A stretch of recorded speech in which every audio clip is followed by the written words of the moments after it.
হ্যাঁ, মালাইকার ব্যাপারটা হ্যাঁ, ও মাত্র একটা নাটক করেছে এর মধ্যে। So that was her first drama. এর আগে একটা টিভিসি করেছে।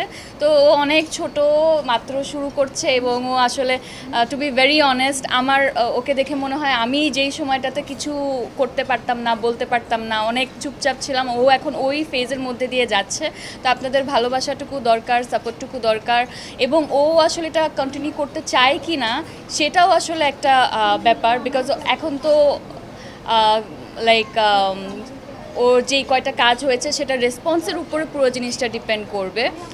সো আপনারা যদি ওর সাথে থাকেন এবং ও যদি ভালো করতে পারে, সেই যোগ্যতা যদি থাকে, তাহলে ও এগিয়ে যাবে।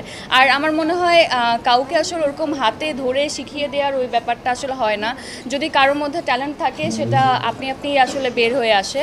আর প্রচুর সময় দিতে হয়, কারণ আজকে থেকে 10 বছর আগে যদি আমরা তাকিয়ে দেখি, আমিও আসলে কিছুই পারতাম না তখন। আমারও আসলে একটা সময় লেগেছে শিখতে। আমার মনে হয় ফারিনের ব্যাপারেও তাই।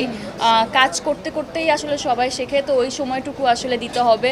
আগে থেকেই অনেক বেশি জাজমেন্টাল হয়ে বসে থাকা উচিত না, যে মানে আসছে এখনই সব কিছু পেরে যাবে। তো আমার মনে হয় সময়টুকু দরকার সবার।